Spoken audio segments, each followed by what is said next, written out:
All right. Welcome to the City Council meeting for the City of International Falls for Monday, May 21st, 2018.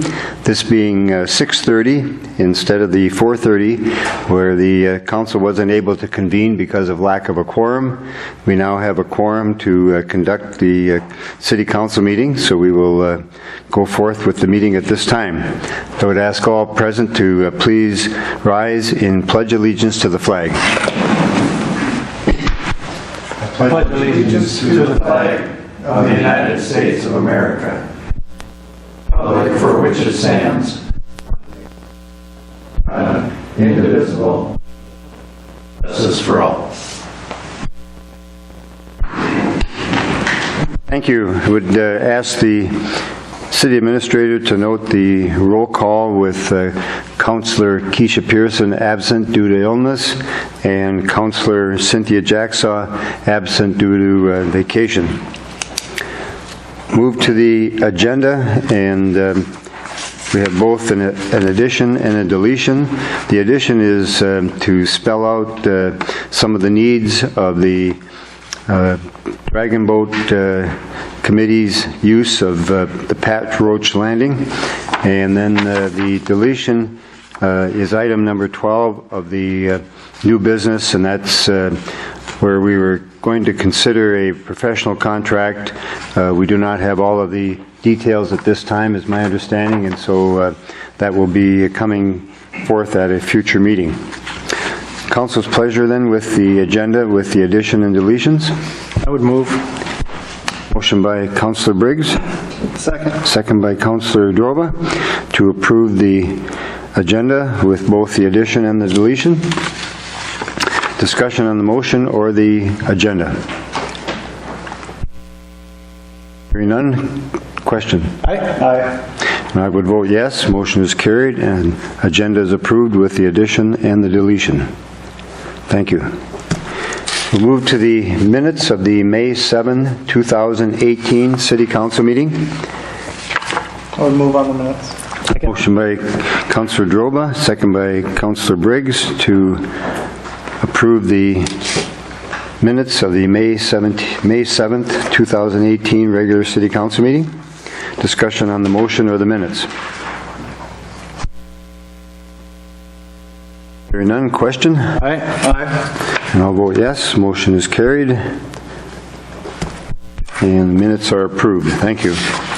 We'll move to the resolution on approving transfers, payment of claims, and accounts payable.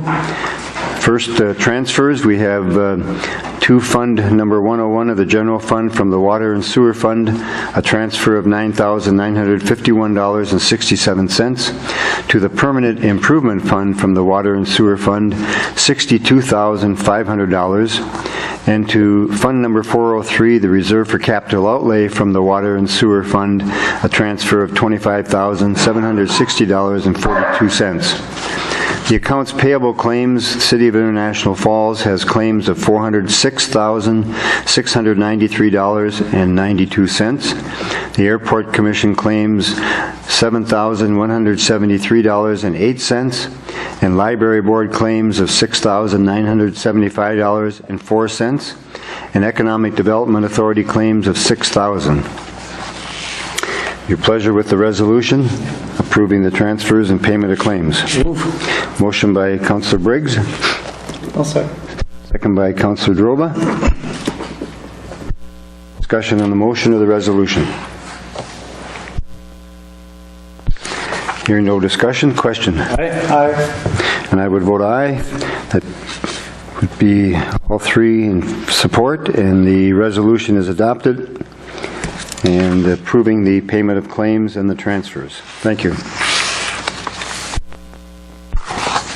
Go to the audience. Is there anyone in the audience that is not on the agenda that would like to approach the council? And seeing no one, we will go down to new business.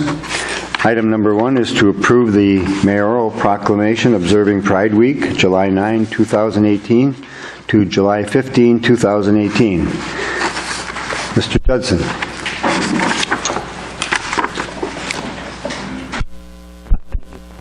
I appreciate the assistance of city staff and yourself getting to this point. I just thought it would be helpful if maybe I provided just a few brief, I am a lawyer, but brief remarks on what we're trying to accomplish. You want to pull the microphone just a little closer, make sure that you There. get picked up by Hopefully that'll the... pick up my voice a little better. Thank you. So good afternoon, and thank you for the opportunity to address you.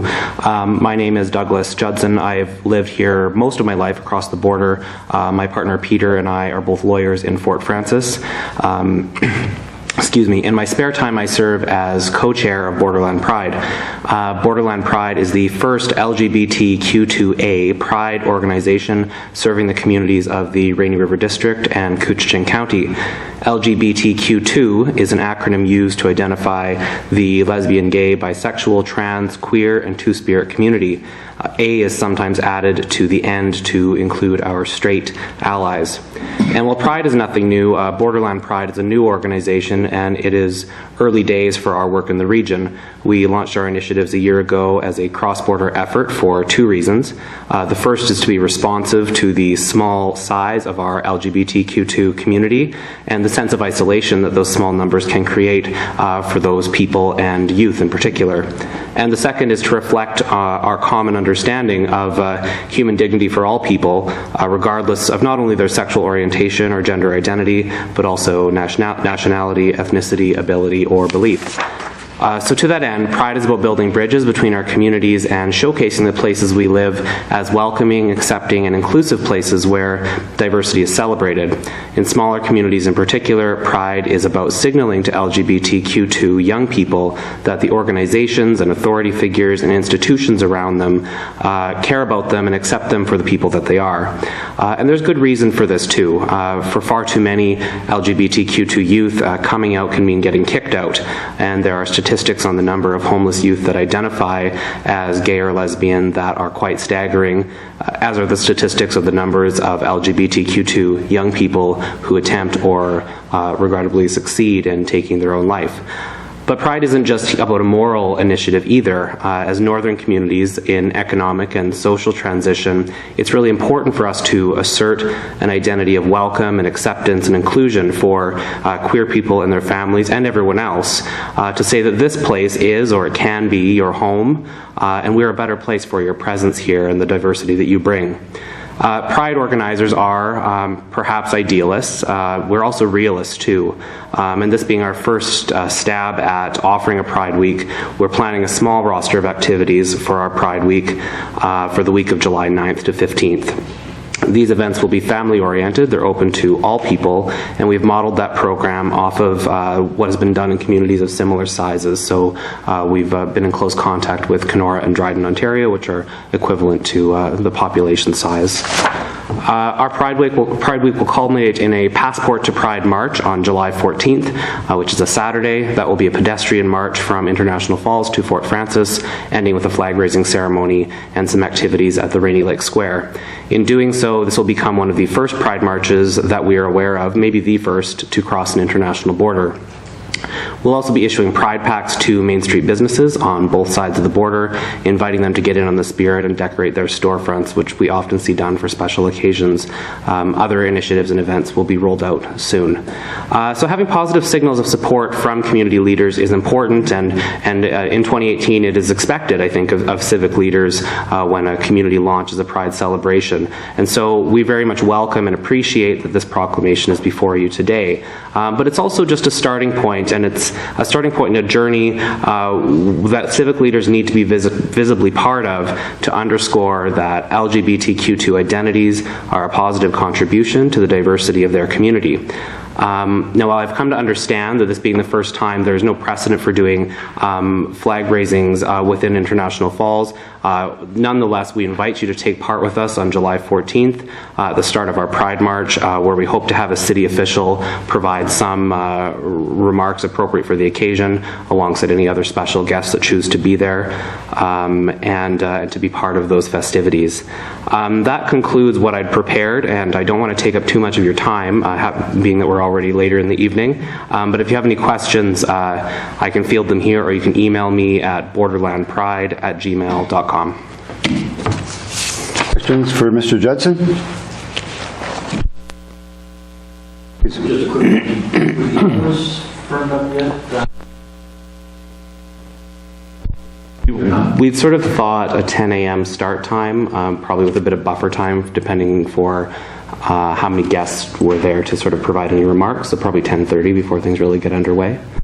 And I know we talked about the flags over at the end of Main Street by Border Bob's in the Chamber, but I think we'd be open to doing something at Smokey Bear Park too, just so we kind of can take it through downtown as well and make the community more fully part of that experience.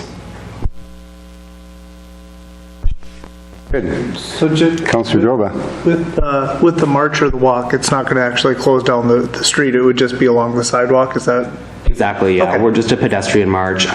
We don't want to disrupt traffic, and frankly, it's harder to scale a vehicular parade, if you will, so. Very good, thank you. Thank you. Council's pleasure with the proclamation. I would move on the proclamation. Motion by Councillor Droba. Second. Second by Councillor Briggs to approve the proclamation. Question? Or questions? Oh, I didn't. Sorry. I would vote yes. Motion is carried. Proclamation is approved for the Pride Week in International Falls, July 9th to July 15th. Thank you. Thank you, Council. Item number 2 under new business is to request to co-sponsor the Couchiching Labor Assembly Labor Day Picnic on Monday, September the 3rd, 2018, and approve the closure of 3rd Street and the use of Smokey Bear Park. So moved. Motion by Councillor Droba to approve the co-sponsorship and use of Smokey Bear Park. Second. Second by Councillor Briggs. Discussion on the motion or the co-sponsorship. Hearing none, question? Aye. And I'll vote yes. Motion is carried and sponsorship is approved. Thank you. Item number 3 is to request co-sponsorship with the Boundary Waters Dragon Boat Committee and their use of the Pat Roach Landing and the dock at the Jack Murray Seaplane Base for the Dragon Boat races and the tug-of-war events from 8 a.m. to 4 p.m. That would also include providing 12 picnic tables, porta potties, garbage cans, and barricades. Your pleasure with that request. Move. Motion by Councillor Briggs, Second. second by Councillor Droba. Discussion. Is there any concern that we have? I mean, I have no issue with the picnic tables or the porta potties, but it is literally just before the 4th of July and getting them there and getting them back. I mean, that's my only concern, is making sure that we have them back available in the park. I can't imagine it's an issue, just something to think about. If it's on a Saturday, is that right? Yeah. So the first is on a Sunday, so there would still be days, Monday, the 2nd and 3rd, to be able to things back to Smokey Bear Park for the July 3rd and 4th celebration. Just a couple of comments. I think one of the later developments as part of this plan to have the Dragon Boat Festival and then also the Tug of War again, which we haven't done since, I believe, 2013. They were hoping to have more of a festival atmosphere, so they're looking at having obstacle course, throw some water balloons. There's just an congregation of people there, and we had this recent addition with the picnic added, and so the project's still in the formative stages and not finalized.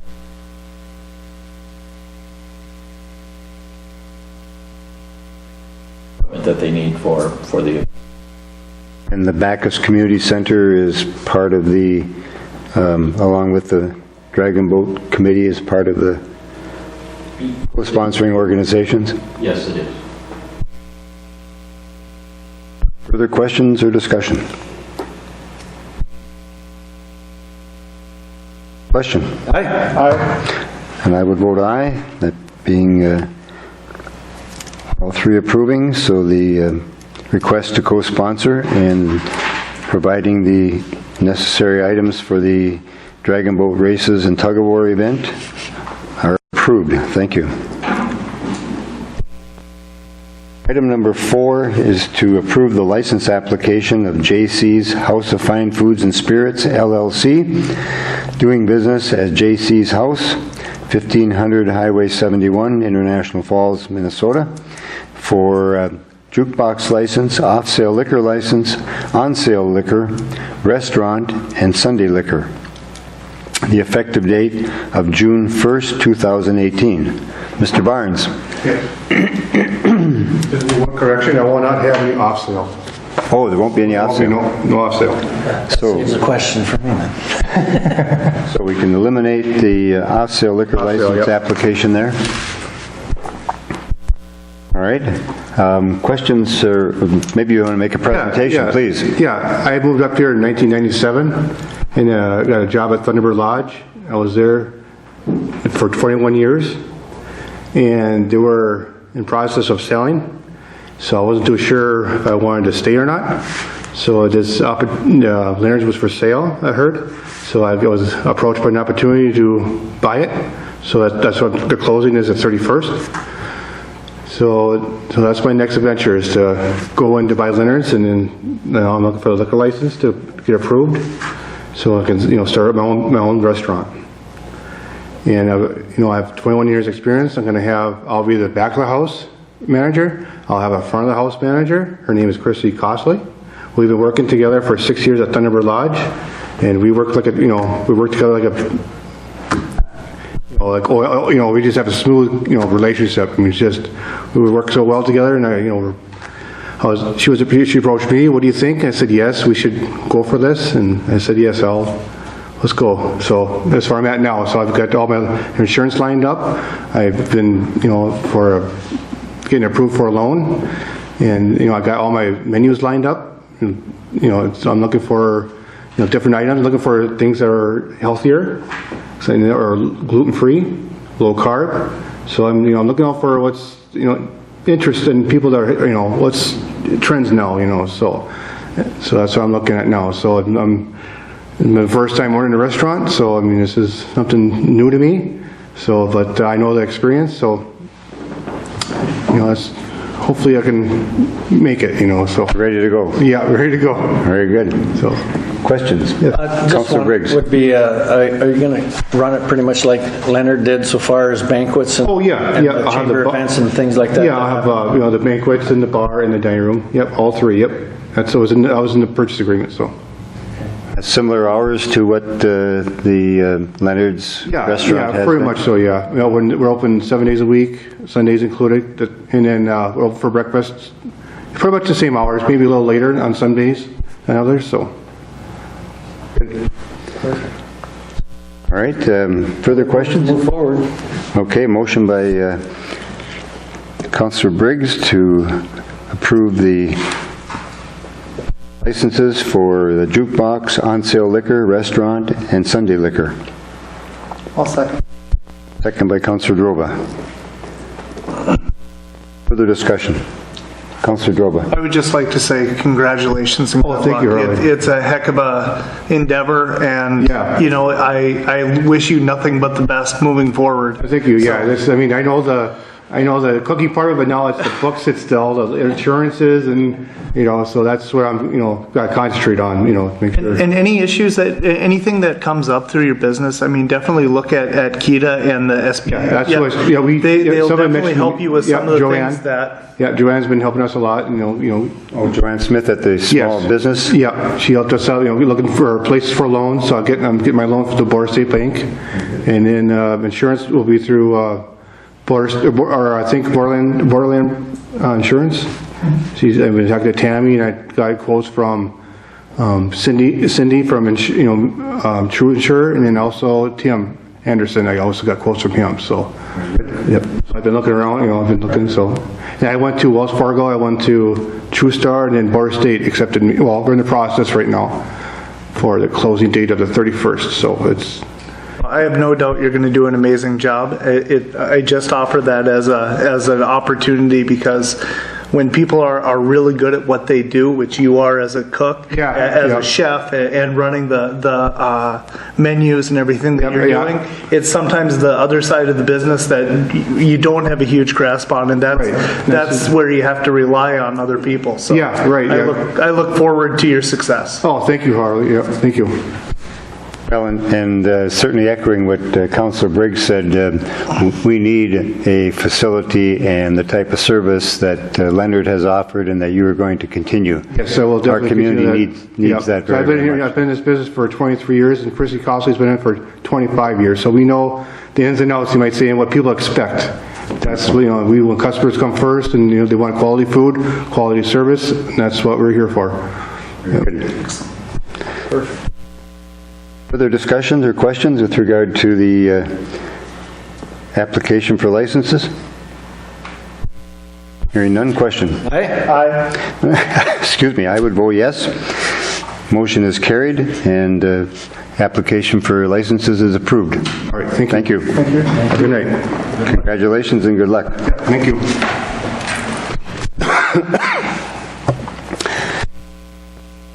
Item number 5 is a resolution approving application and permit for a 1-day to 4-day temporary on-sale liquor license for the Rotary Club of International Falls for Smoky Bear Park on July 3rd and 4th.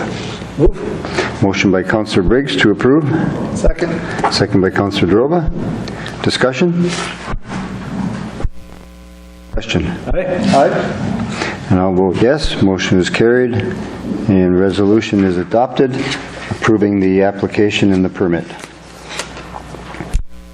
Item number 6 is to approve the Express Bill Pay Gateway and Administrative Service Agreement to process electronic payments and authorize the necessary signatures. Motion by Councillor Briggs. Second. Second by Councillor Droba. Question. City Administrator, do you want to speak to the issue? Thank you, Mr. Mayor. Yeah, this is an opportunity that the city staff sees, particularly in the administration department, has reviewed this at length. We see an opportunity to save a considerable amount of money with Express Bill Pay versus pay that we've been using in the past. And actually, Express Bill Pay is compatible with our new Cassell software program, so we expect the transition to be seamless. And so we see this as a win-win.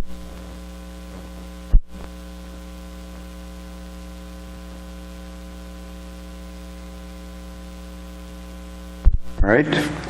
Further questions for the City Administrator? The Chair would then call the question on approving the Express Bill Pay Gateway and Administrative Service Agreement. Aye. And I'll vote yes. Motion is carried. Approval is given. Thank you.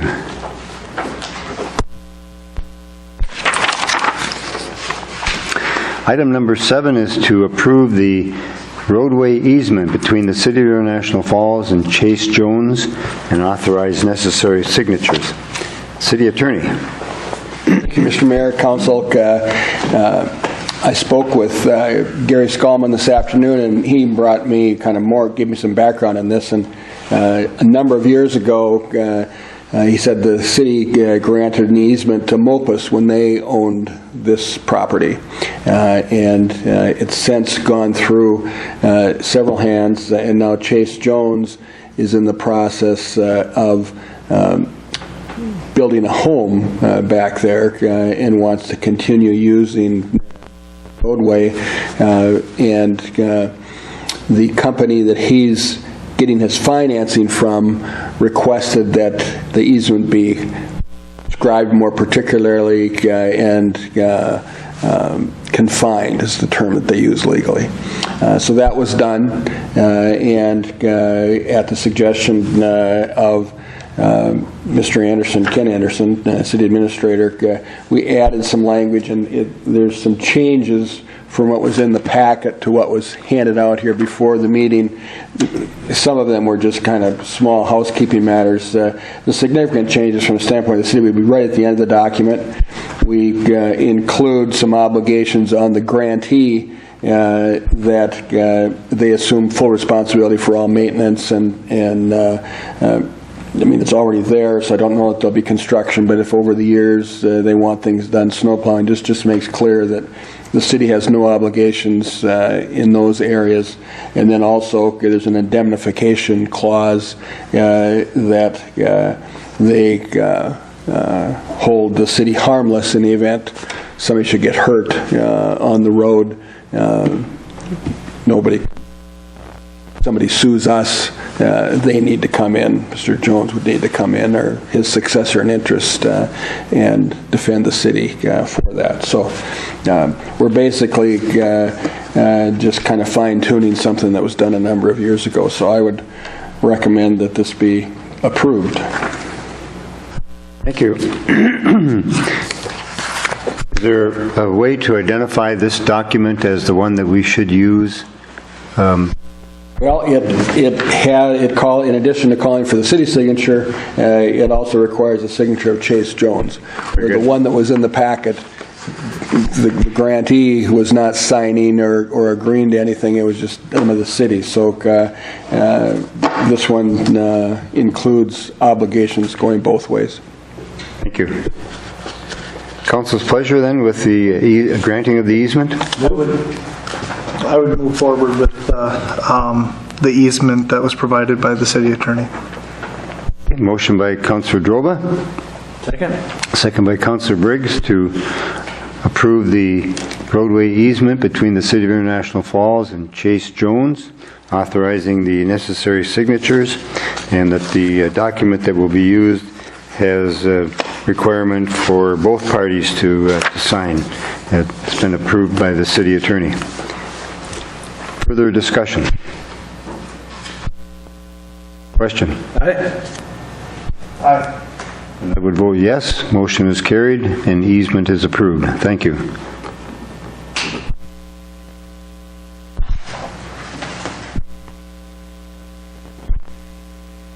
Item number 8 is Mayor's appointment of Joanne Dornhecker to the vacant term on the Convention Visitors Bureau, which expired on March 31st, 2020, and would ask the council's concurrence in that appointment.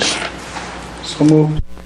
Motion by Councillor Droba, Second. second by Councillor Briggs to concur with the mayor's appointment of Ms. Joanne Dornhecker to the Convention and Visitors Bureau for a 2-year term. Question? Question? Aye. I'll vote yes. Motion is carried. Appointment is approved. Thank you. Item number 9 is mayor's appointments to the Safety Committee. Those include maybe City Administrator, you'd be in a position to outline the reasons for the appointment of the Safety Committee and the persons to that. Sure. Thank you, Mayor. City Council had adopted a revised AWARE program that we have to review on an annual basis. We'll do it again in November of this year. But one of the provisions within that AWARE document is that we appoint a safety committee. And in our conversations with the League of Minnesota Cities, they recommended that the safety committee have a mix of supervisors as well as workers on there. In the past, we've had essentially a department heads that have been serving as the safety committee. Based on the revisions that we had made in the most recent update to the AWARE program, we solicited volunteers from the various departments and department heads, and we're recommending the people that you see listed on the memo to serve on the safety committee. The other comment I would make, and I can go through those names, it's self-explanatory, but you can see that there's a mix of department heads or supervisors as well as workers.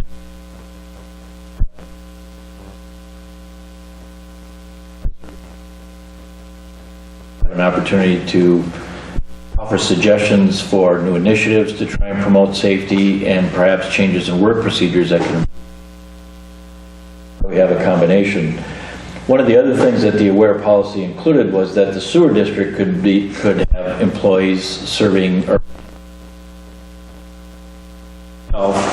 It was an option. I extended the invitation to the North Cooch Sewer District and sent it to the executive director, and she responded with an email this week and indicated that she's been looking at their safety policies and would actually like to try and get input to see what other agencies, such as our different departments, which typically meets on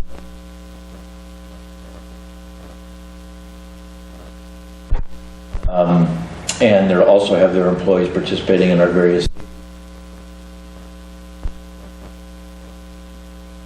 outside expertise to try and provide new training opportunities. And so we actually this week on the 22nd, or next week rather, the 22nd and the 20th, Wednesday, we're going to have our training offered by our ambulance department.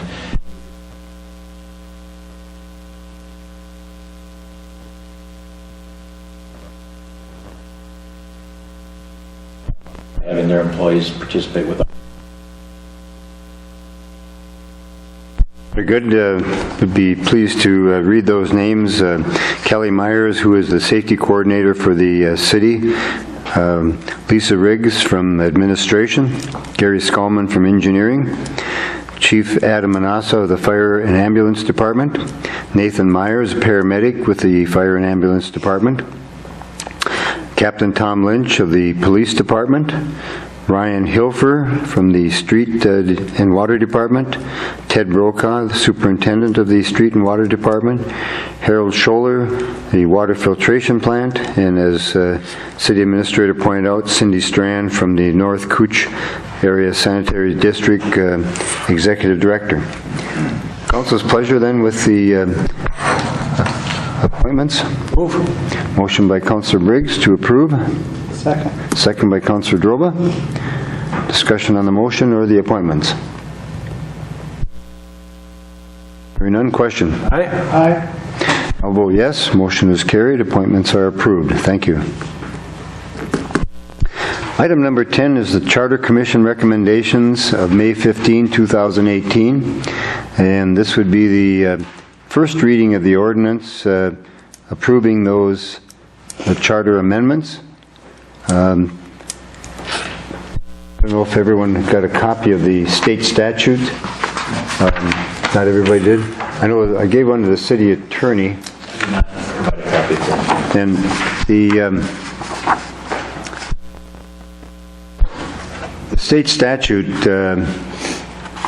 requires that the city, upon receiving the recommendation of the Charter Commission, must publish notice of a public hearing on the proposal, and notice must contain the text of the proposed amendment. Further, it says in the statute, the ordinance is enacted if it receives an affirmative vote of all members of the City Council and is approved by the mayor and published as in the case of other ordinances. It's the question maybe, City Attorney, can we have the first reading without having noticed the public hearing? I would think it'd be, at this stage, given the steps that have to occur, I would think that the appropriate steps would be to publish notice of the hearing with the detailed changes to the charter, and that then following that public hearing, that then you'd have your first reading and second reading to actually adopt it. I would think that that would be the most appropriate way to do it. And then interesting is adopted requires all council members, so it's going to have to be done at meetings where everyone is present, not just a quorum. I think we're going to need to do it at meetings, all 5 are here. That's your interpretation of the Would be word my- all? That would be my interpretation. Okay.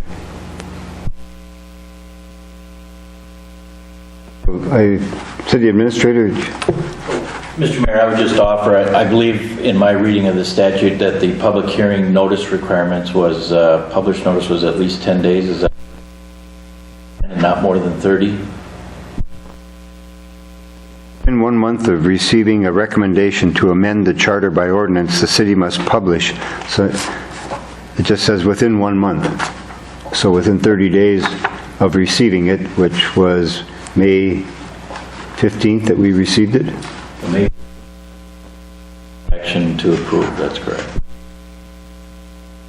My point in asking is if it has to be at least 30.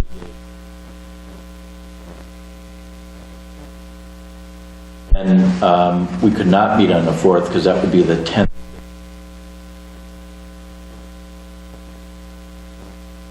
Saturday, the 26th.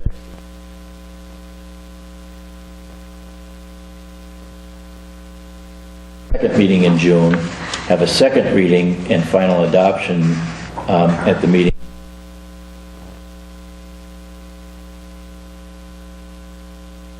All right. Can the public hearing be the same night as the first reading? I would think yes. I mean, I think you could have the public hearing and have the first reading right after the public hearing, and then you could and the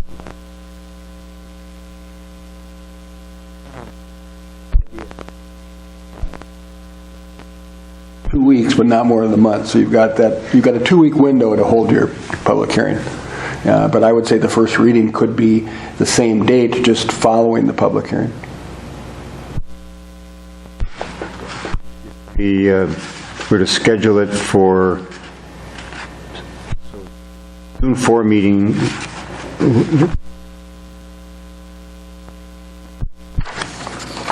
Trying to work through these dates. Within 1 month of receiving, we must publish a notice, a public hearing, and council must hold a public hearing at least 2 weeks, but not more than a month after the notice is published. So if the notice was published this weekend, we would not have 2 weeks before the next meeting. So the first time we can have would be the June 18th? Is that the... That would be the second meeting in June. It's the third. If you wanted to do it on the same day as a city council meeting, there wouldn't be any requirement that you do it that way. But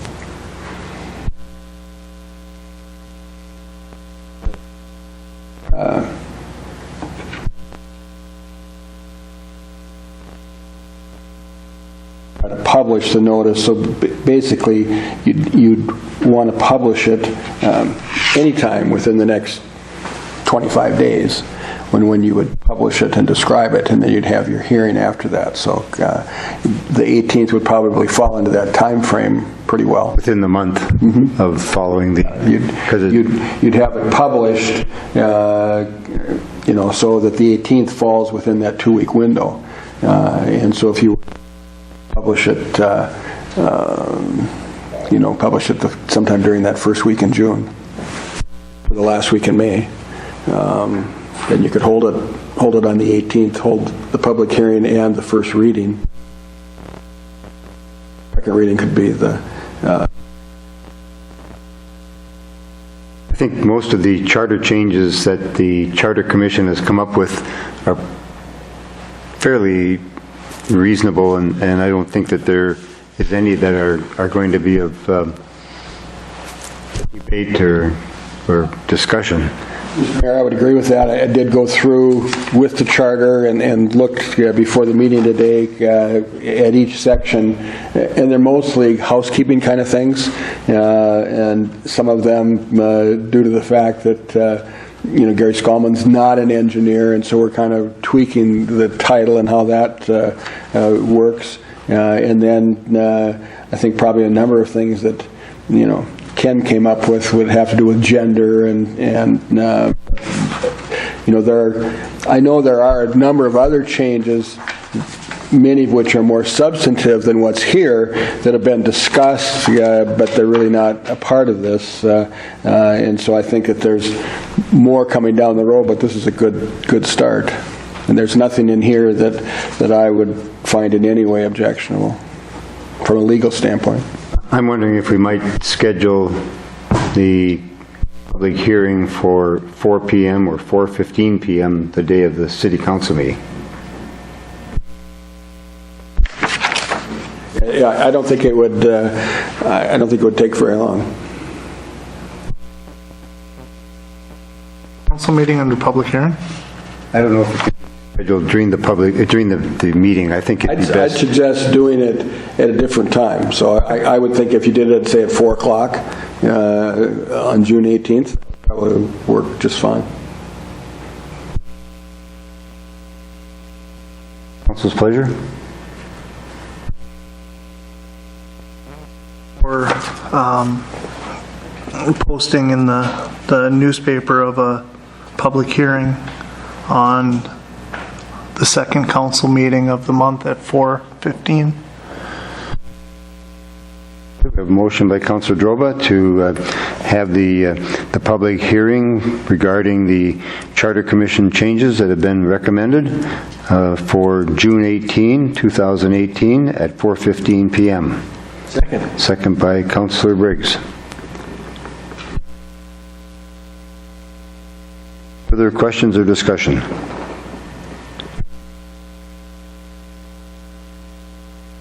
Hearing none, question. Aye. I would vote yes. Motion is carried, and the public hearing is set. That public hearing, and then we will follow that with possible action by the council. Thank you. Item number 11 is to approve the change in the East Ward polling place effective immediately. Previously, the polling place has been the Kutaska Community Action Building, and it would now move to the Evangelical Covenant Church Gym at 1631 First Avenue East. Council's pleasure with the designation of the Evangelical Covenant Church Gym for the polling place in the East Ward. Move. Motion by Councilor Briggs, Second. second by Councilor Droba. Discussion.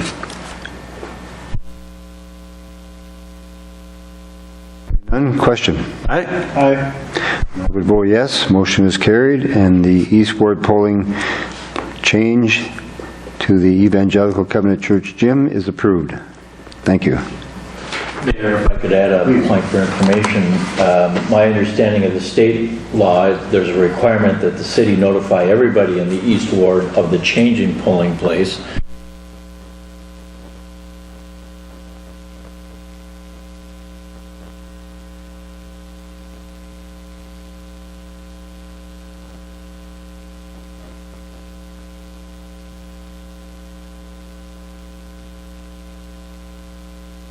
Thank you. Any other business to come before any new business to come before the council? If not, we'll move to the reports of the city administrator. Thank you, Mayor. Just a couple of things. I wanted to inform the council that the U.S. Treasury has approved all of the Minnesota Opportunity Zones that the governor had recommended to the U.S. Department of Treasury. What that means is that there's 128 low-income census tracts in Minnesota that have been designated for preferential treatment as an economic and community development program through these opportunity zones, where investments in those zones are exempt from capital gains. So the idea is that in these areas that have or more poverty, it will attract investment and redevelopment in those areas to try and improve the. Have one, and they're designated by census tract area, and we do.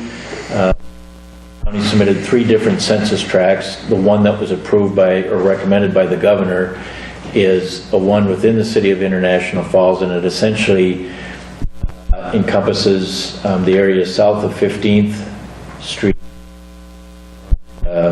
all the way down to 332, and then on the east. That area will be designated as an opportunity zone, and potentially we can have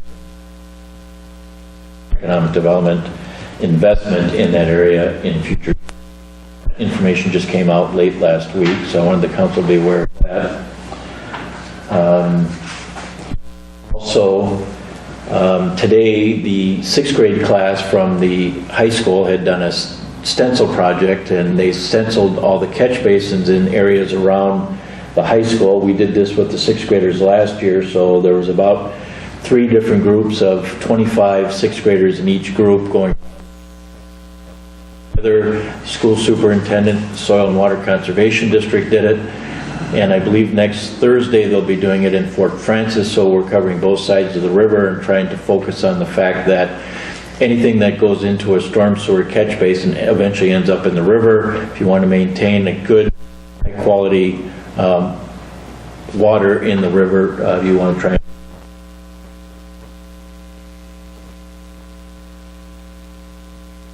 Also wanted to mention that we have a visual quality meeting tomorrow, which is a small committee that's been working with on the highway 12:30 tomorrow in this room.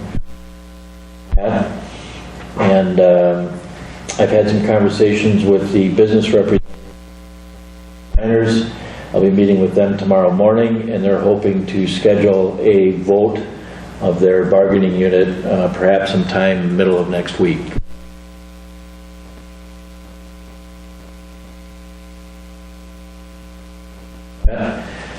And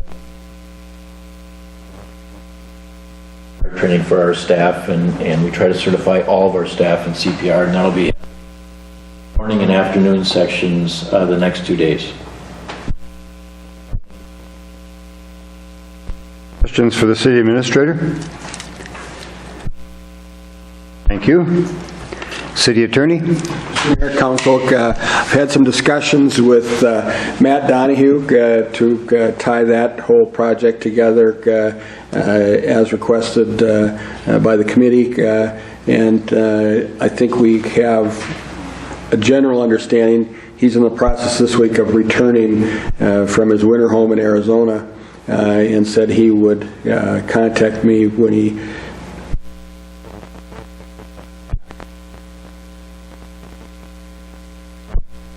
finalized, that I can report back at the next council meeting that we've got a revised agreement to kind of tie it all up and complete it. All I have. Very good, thank you. Questions for the city attorney? All right, seeing no department heads here, move to reports of the mayor, council committees, boards and commissions. Any?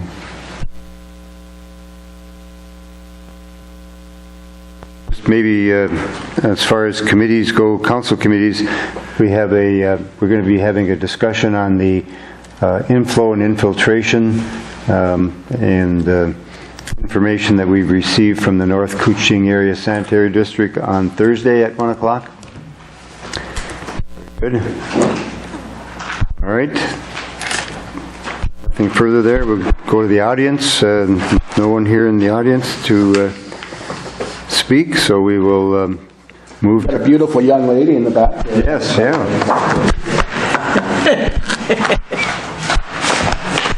We have correspondence. The Midco letter outlining upcoming changes. I'm not sure what rates we're having at home, but I assume these are increases. Is that fair? I made the same assumption there, but I didn't compare it to what the existing services were. So they just talked about future, outlining those.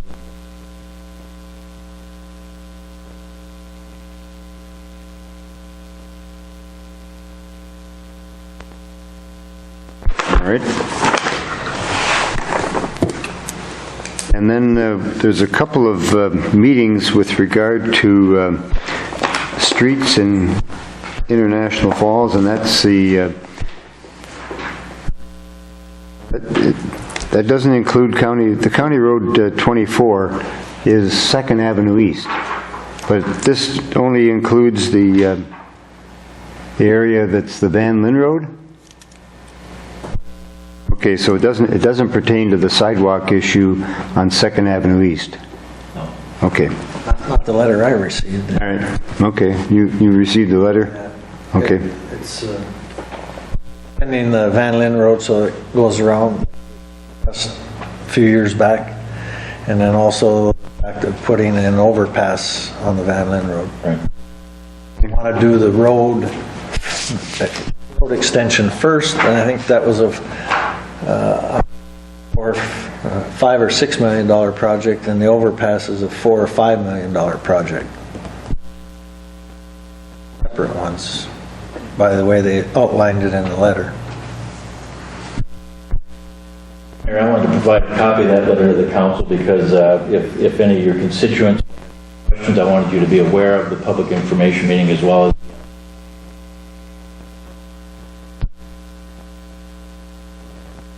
one starts at 5 o'clock, the other one at 6 o'clock on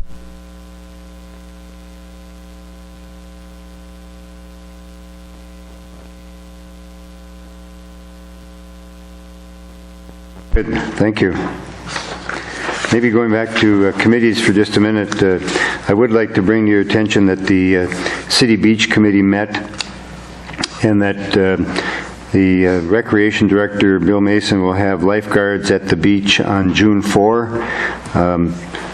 The Parks Department is cleaning up the beach area, preparing it for that June 4 opening of the city beach. Everyone's aware of that. Anything further to come before the City Council at this time? The next meeting is scheduled for Monday, June the 4th at 4:30 p.m., providing we have a quorum. Apologize to everyone who was put out by the 4:30 meeting not being at that time, but we have accomplished what was necessary to conduct city business, beginning at 6:30 p.m. this evening, and we will adjourn at 7:22. Thank you.